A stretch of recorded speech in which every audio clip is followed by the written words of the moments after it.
بسم اللہ الرحمن الرحیم اللہم صلی علی محمد وعلی آل محمد وبارک وسلم عن علی رضی اللہ عنہ ان فاطمة رضی اللہ عنہ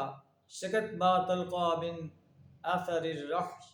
فأتى النبی صلی اللہ علیہ وسلم سبج رواہ البخاری۔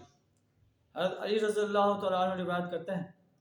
کہ فاطمہ رضی اللہ تعالیٰ عنہ ایک دن اس تکلیف کی وجہ سے جو انہیں چکی پیسنے کی وجہ سے تھی نبی صلی اللہ علیہ وسلم کے پاس اس وقت حاضر ہوئی جب آپ کے پاس کچھ قیدی جو ہے لائے گئے تھے، اور ان کا مقصد تھا کہ ایک قیدی جو ہے وہ آپ کو دیا جائے اور وہ اس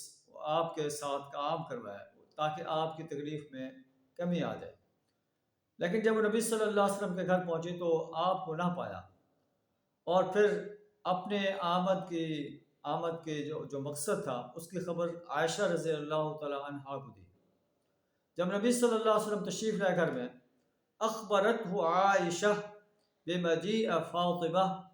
حضرت عائشہ رضی اللہ تعالی عنہا نے آپ کو اپنی لخت جگر فاطمہ رضی اللہ تعالی عنہا کے آنے کی اطلاع دی۔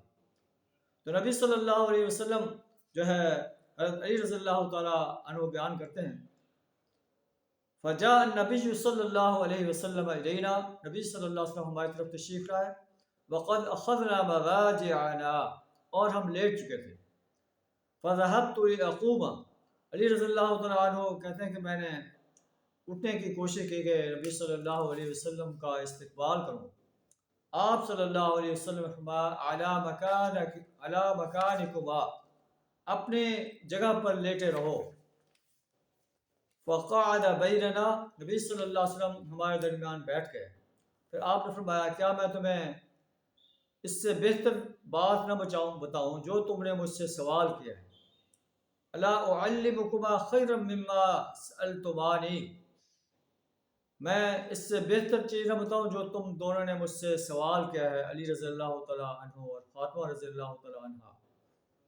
آپ فرمائے، اذا اخذتما مضاجعکما، جب تم لیٹنے لگو، اپنے جو ہے خوابگاہ میں جاؤ، تکبرا اربع وثلاثین وتسبحا ثلاث وثلاثین وتحمدا ثلاث وثلاثین فهو خیر لکما من خادم، جب تم اپنے خوابگاہ میں آؤ تو 34 دفعہ اللہ اکبر کہو، تکبرا، اور 33 دفعہ اللہ کی تسبیح بیان کرو،